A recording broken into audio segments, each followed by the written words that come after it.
Aloha everyone, what is really good my dudes? Today is Monday, August 16th, 2021. We got another RuneScape update for y'all. Today we see the 25th Ninja Strike focusing on action bars, as well as the release of the micro dig site in Senntisten, and some big balancing changes to combat. So without any further ado, let's jump right into the video. Let's go!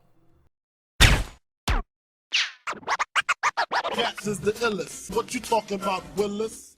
Alright guys, the first thing I want to touch on for this video is the big changes to combat. Starting off, they have removed various teleport restrictions from bosses. That includes Virago, Solak, Angel of Death, Rise of the Six, Raids, and Araxor. The teleport restriction remains in place for Telos due to the nature of his looting system. So this is a big and huge change that I'm sure a lot of people are welcome to finally have. Now we got some changes to spells. The Divine Storm now deals correct damage. Previously past level 60 it gained 6 damage per level rather than 9.6 that it gets now. Surge spells now scale to tier 99 damage, previously it was 92. Smoke and Shadow Blitz now scale to tier 92 to match Ice and Blood. Barrage and Aurora spells also now scale to tier 99. They have increased the range of the Ruby Aurora effect from 2 to 5 tiles, and the spell tooltips now state which damage tier they scale up to. Next up we have a change to the Greater Concentrated Blast ability. They have taken steps